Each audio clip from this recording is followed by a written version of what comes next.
Welcome to The Explainer. Today, we're unpacking something that's honestly a little uncomfortable but absolutely crucial: the harsh, unfiltered realities of corporate restructuring. We're looking at exactly what happens behind closed doors when the economy turns sour, panic sets in, and companies have to make those really difficult decisions about who stays and who goes. More importantly, we're going to break down how you can completely transform yourself from a prime layoff target into an indispensable asset. Let's get right into it. I want you to answer this honestly in your head right now. If your company announced massive layoffs tomorrow, are you truly safe? Well, here is a pretty stark warning right out of the gate from our source material. Simply showing up, sitting at your desk, and doing the bare minimum, that actually makes you an immediate default member of what the text calls the Restructuring Reserve Army. So, to figure out how to avoid the chopping block, we're diving into the core business strategies from this material. We want to see, objectively, exactly what kind of employees organizations fight tooth and nail to keep and who they systematically let go during a crisis. And look, this isn't about office politics. It's about the fundamental mechanics of business survival.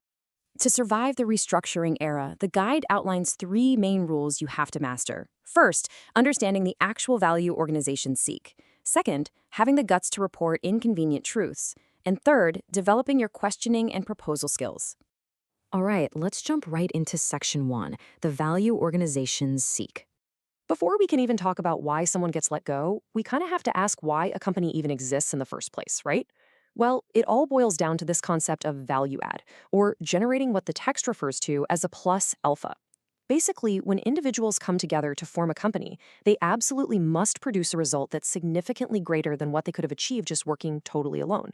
If you aren't generating this extra value, there's fundamentally no logical reason for the business to keep you around. Think about it like simple math. If you've got three people working together and their total output is just three, meaning 1 plus 1 plus 1 equals 3, they're really just a collection of individuals. They honestly might as well be working as freelancers.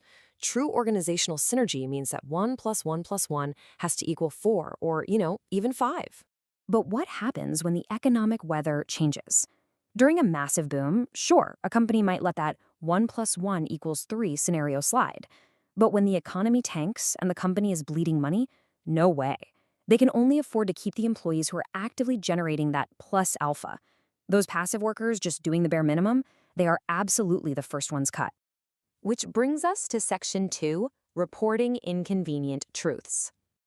This one is all about your communication reflexes. Like, what is your literal first reaction when a crisis, a red light, starts flashing on the front lines? The source material uses this incredibly chilling example of a defective fan heater. Imagine a frontline worker notices a manufacturing defect, but they hide it because they're scared of getting in trouble. Because it's hidden, that defect makes its way to consumers and leads to tragic carbon monoxide poisoning in their homes. So a simple frontline error suddenly snowballs into a massive recall that could literally bankrupt the entire organization. When disaster strikes, you basically have two paths. Path 1 is self-preservation. Sweeping bad news under the rug might save you for a day, but the second the truth surfaces, your credibility is destroyed instantly. Path 2 is honesty. The employees who immediately report those flashing red lights, even if it totally infuriates their boss in that exact moment, those are the people who earn the ultimate, long-term trust of top management. And here is the crazy paradox of the whole thing. The people who try the hardest to protect their own jobs by hiding inconvenient truths, they are ironically the very first ones targeted when the restructuring axe actually falls. Top management simply cannot steer a blind ship. If you hide bad news, you are just too dangerous to keep on the payroll.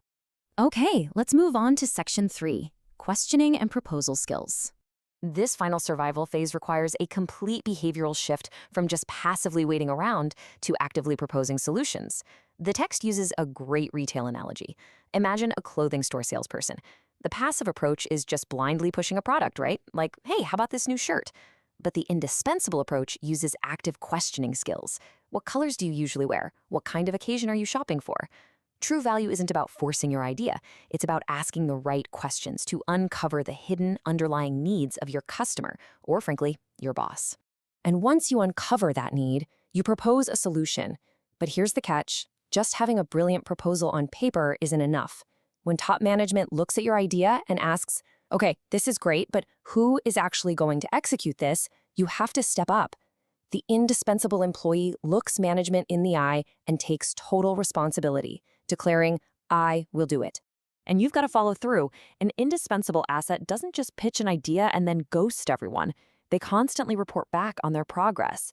Contrast that with what the text brilliantly calls the waiting for instructions tribe.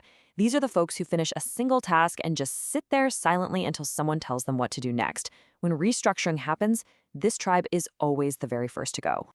So to pull this all together, surviving a corporate restructuring requires a massive mental shift.